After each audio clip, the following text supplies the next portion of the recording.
gentlemen, to the Gamer Girl Festival 2020 here live in Dubai. My name is Jess Goat and I'm joined by Athena. And of course, we are at the last grand finals of this entire festival. We had League of Legends earlier, OOP taking that one. And of course, now we're down to the Dignitas versus Assasins.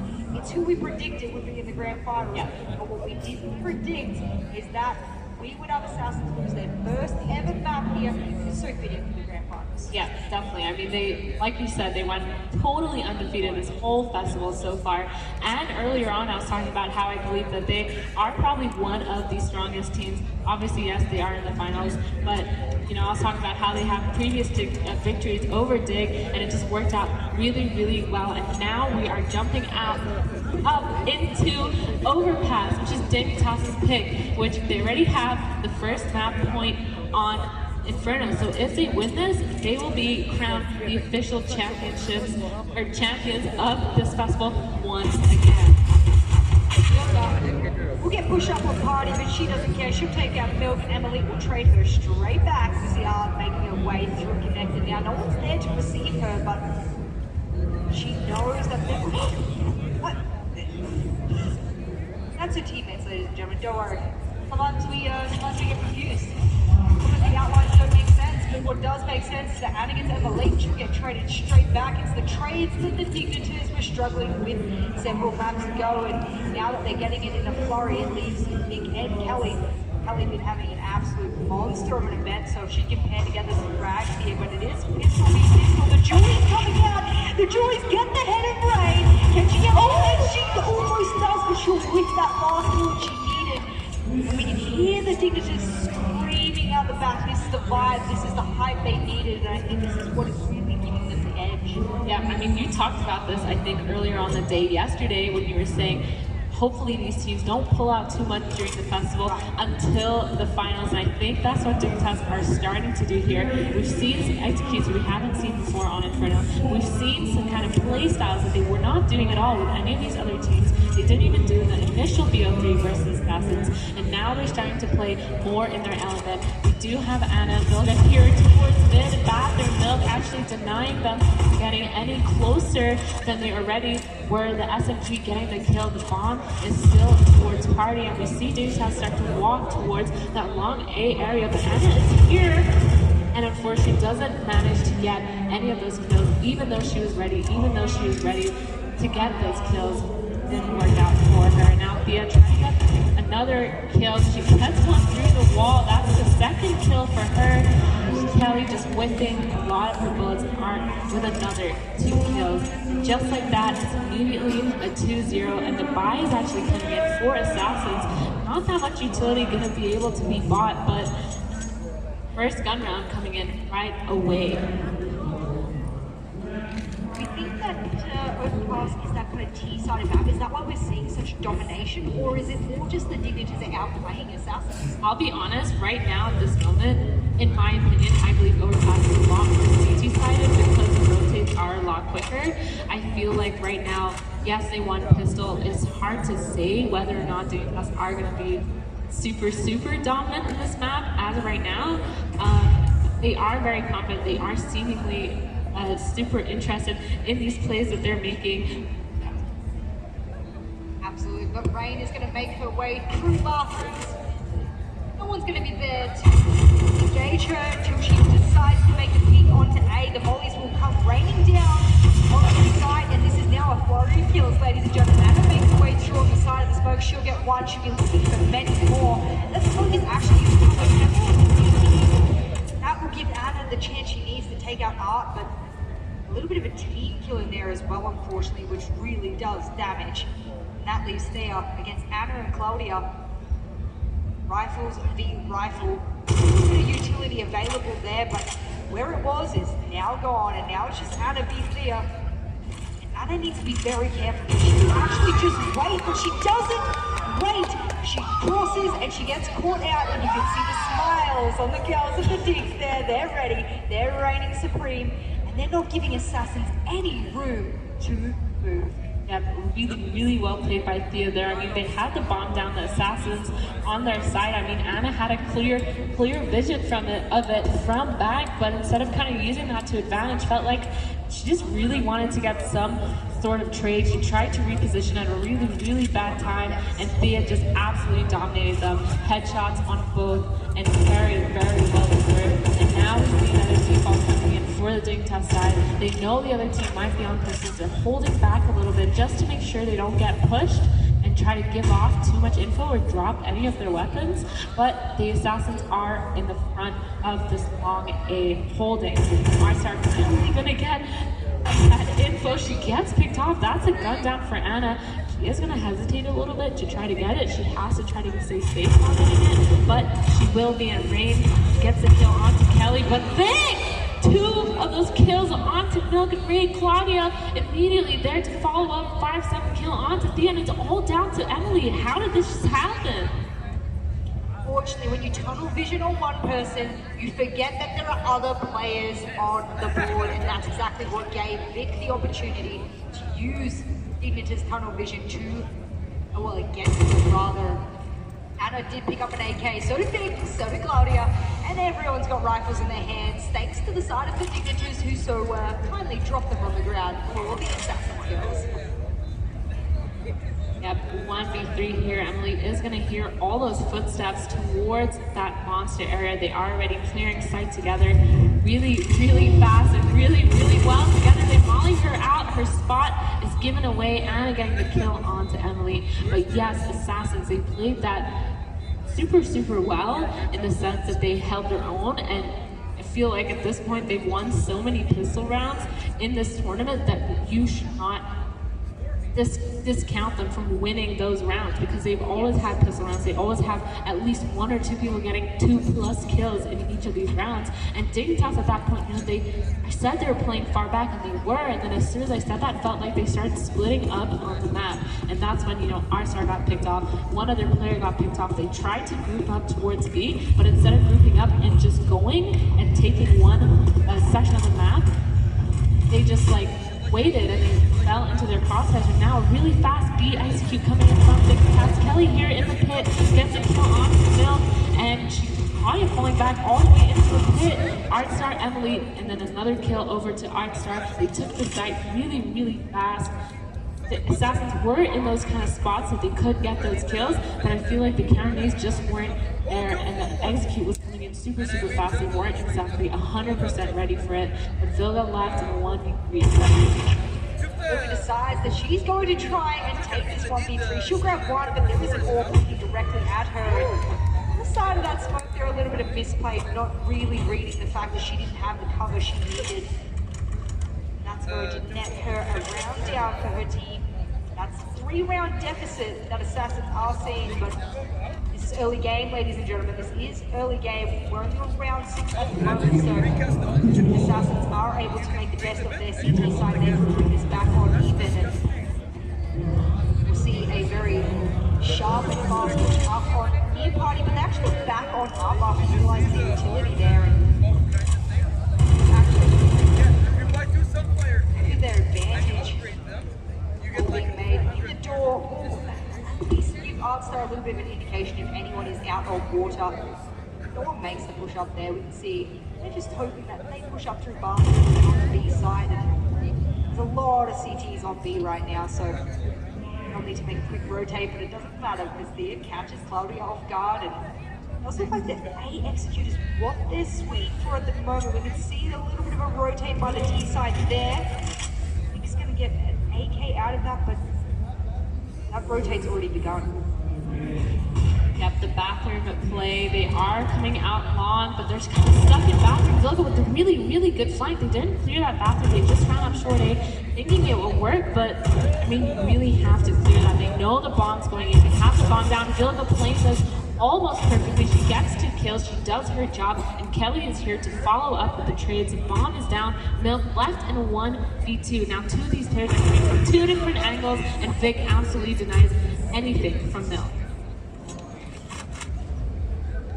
CTs were able to play rather passively there because the bomb actually hadn't gone down, so if they wanted to waste even more time, they could have, but instead they decided to do a pinch push engagement there onto Milk. Milk can't look 2 different directions, nor does she have jewelries, and nor can she pull out the swift left right there, so it just wasn't going to be their round.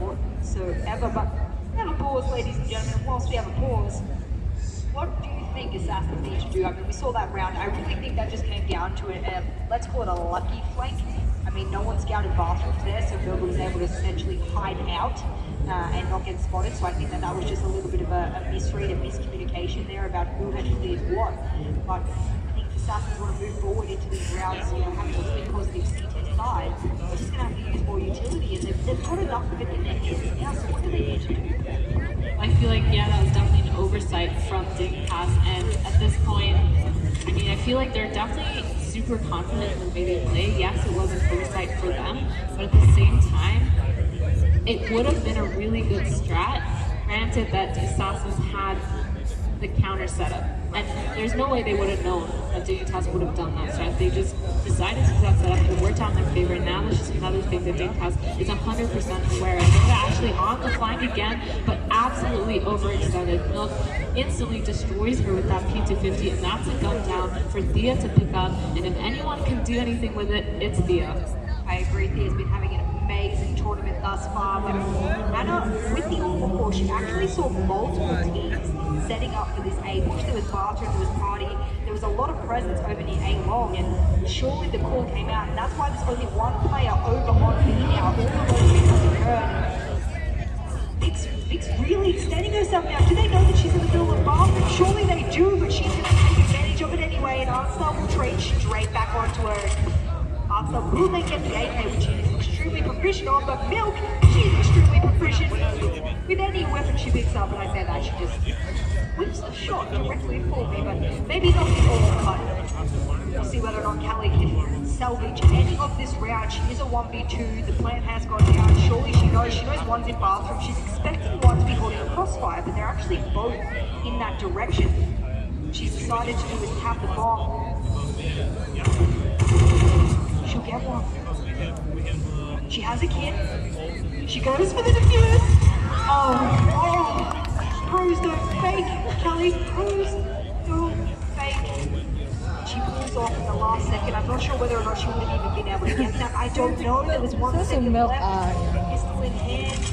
Oh, that was really, really close for the Assassins. Yeah, I mean, another round on the board where the team that won has nothing but pistols. I mean, at this point, both these teams should be thinking, you know, like the way we play on pistols, we should just play like that because it's working. They're just taking backers, they're taking full control, they're losing and then pack together, and Thea getting 2 of those kills on the pistols, Emily also getting a kill, Milk also getting a kill. This whole team is here joined in on this eco frag fest, and just like that, the round is instantly over. The push completely denied by Dignitas, and at this point, you know, as Assassins are playing really well in bathroom, feels like they are getting the initial info, but then after that, it just holding down the site is kind of where their faults lie.